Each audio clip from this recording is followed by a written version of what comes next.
Okay, so here's the bit brace. It's a fairly antiquated tool at this point, but there are times when it comes in handy, and it's a good thing to know how to use. We have it here in the shop. The chuck that it uses here is not the same as a 3-jaw chuck for the regular drill, that's originally called a Jacobs chuck. Also, it's not the same as the little collet, the little snap-in mechanism that the impact driver uses, right? But what we've got here, I'm going to unscrew this just to show you the inside workings, because if you understand how these jaws are configured, it's a whole lot easier than to fasten them onto the bit properly, because the bit that goes with this, the auger bit, typically has this tapered square tang, right? Take a look at that. There's so it's going from a larger size to a smaller size here, and then it's basically a square cross section as it gets smaller, right there. The way this thing goes into the chuck then is that the chuck has little grooves in here, little 90-degree grooves, little V grooves in there, and so it slips into, right there, into that groove on the one side, and the other crushes down against it.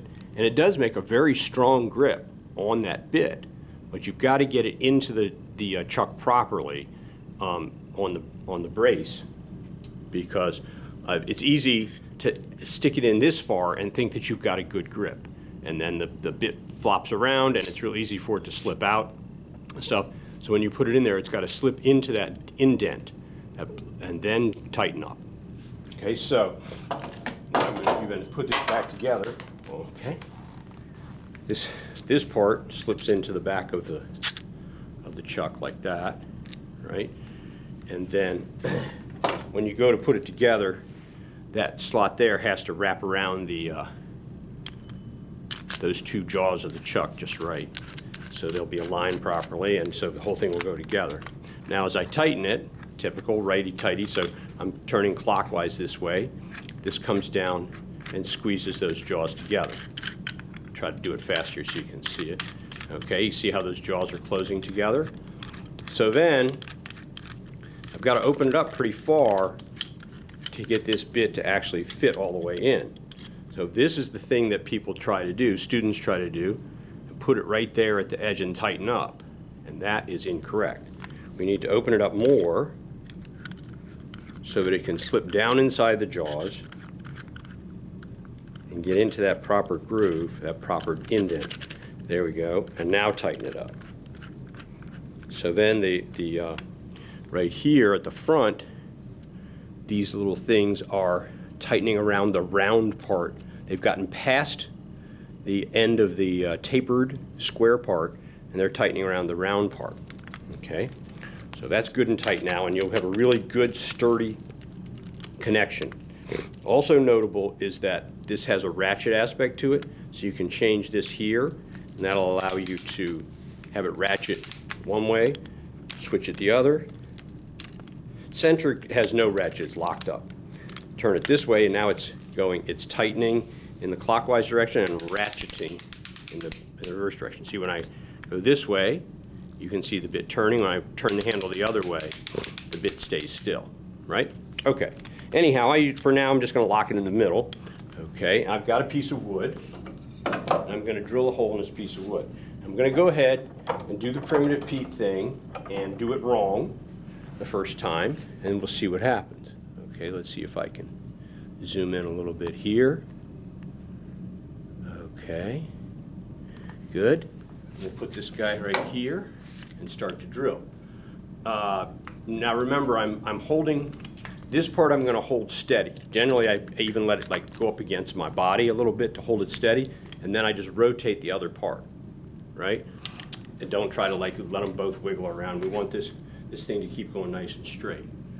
Okay, and as Primitive Pete did in the beginning of the video, I'm cranking it through. This looks fine, this looks fine, this looks fine. I just keep on going, and when I get done, oh, darn, look at that.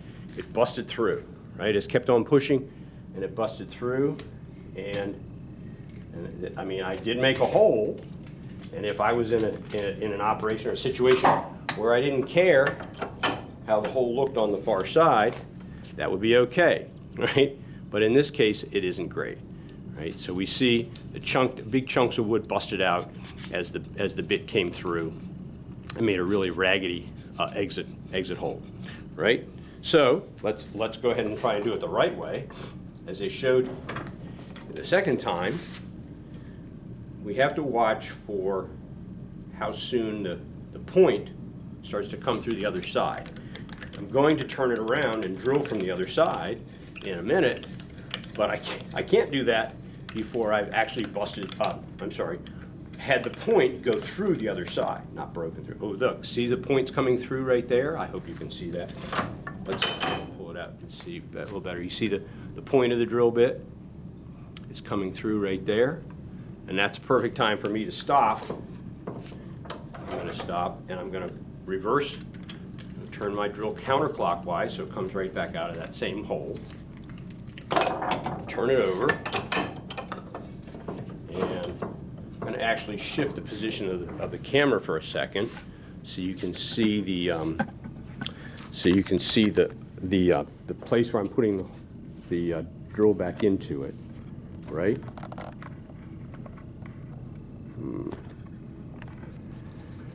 That's annoying. Why is that? Oh, there we go. Okay, there we go. So right about there is the hole that popped through. This little thingy right there is the hole that came through. Okay? So then I'll go ahead and drill by putting the drill bit up to that small hole right there and starting into it. Again, going clockwise. Now the tricky part is, at this point, the screw point is not doing any more pulling. There's not enough wood on the other side here to actually help for the screw point to grip. So I do have to push a little harder here. But there you go. And you can see that's a much nicer hole. Let's hold that up to the camera and see that. You can see that that's a nice smooth hole now on both sides, right? And that's often much more desirable for what you want. So that's the bit brace, right? This guy right here. This whole, whoops, sorry, I went the wrong way. This whole thing here with the chuck, the handle here, the big pivot handle there, and this kind of a bit. Now let's quickly look at the bit. That's a very cool thing right here. If we can get it to zoom in a little better. As they mentioned in the video, you've got the screw point there. You've got these spur cutting edges right here and here. And then like a chisel edge right there. So these sharp things on the outside, they cut around the outside of the circle. So they slice away the wood from the inner part of the circle from the outer part and make them free. And then these things, these little chisel type, I'm sorry, I can't think of their term right now. They actually dig up the wood then and pull it up out of the hole, right? And as you're going into a bigger and bigger piece of wood, then these flutes are really important to grab that wood and lift it up out of the hole, right? So that becomes even more critical if you're cutting into, several inches into a thick piece of wood, as opposed to this is just a 3/4. The wood chips don't have a chance to build up that much in the hole and get in your way. Anyhow, so that's the nature of this kind of setup. Bit brace and an auger bit. Thanks for watching.